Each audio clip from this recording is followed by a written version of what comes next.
And ఈరోజు ఇవన్నీ divert చేయడానికి మీరు చూస్తే వాకాటి నారాయణ రెడ్డి గారిని పార్టీ నుండి సస్పెండ్ చేస్తున్నామంటున్నారు. నిజంగా పిచ్చిరెడ్డి కాబట్టే ఆయన సస్పెండ్ చేశారు.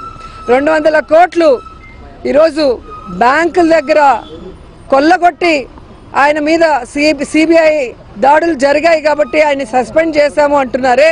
మరి ఆయన ఎమ్మెల్సీ పదవిని ఎందుకు రద్దు చేయలేదని నేను అడుగుతున్నాను. అంటే మొన్న ఎమ్మెల్సీ ఎన్నికల్లో మీరు ఖర్చు పెట్టిన 300 కోట్ల రూపాయల్లో వాకాటి నారాయణ గారు ఎంత ఇచ్చారో మీకు లెక్క చెప్పాల్సిన అవసరం ఉంది.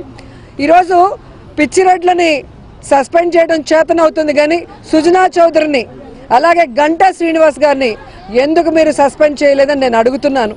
ఇదే సుజనా చౌదరి మారిషస్ బ్యాంకులకి 100 కోట్ల రూపాయలు ఎగ్గొట్టాడు, కానీ ఆయనకి రాజ్యసభ ఇస్తారు, మా కేంద్ర మంత్రి పదవి ఇస్తారు. అలాగే గంటా శ్రీనివాస్ గారు ఆయన కుటుంబ సభ్యులు విశాఖలో 200 కోట్ల బ్యాంకులకి యగనామం పెడితే ఆయనకి మంత్రి పదవి ఇచ్చి క్యాబినెట్లో ఆయన్ని ఆశీర్వదిస్తారు, కానీ వాళ్ళని సస్పెండ్ చేయరు. అంటే ప్రజలు పిచ్చోళ్ళు అనుకున్నారా? వాళ్ళ చెవిలో పూలు పెట్టి కళ్ళు కప్పి నాటకాలు ఆడాలనుకుంటే ప్రజలు నమ్మే పరిస్థితి లేదు.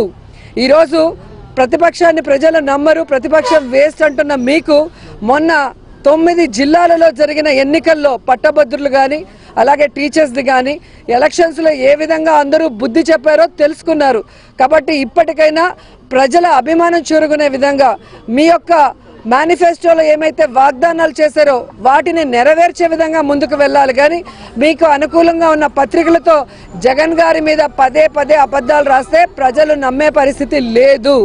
ఈరోజు ఒక బాధ్యత కలిగిన ప్రతిపక్ష నాయకుడిగా జగన్ గారి పోరాటం వల్లే ఏదైనా కూడా ఈ రాష్ట్రానికి వస్తుంది, సాధిస్తున్నారు అనేది ప్రజలు తెలుసుకున్నారు.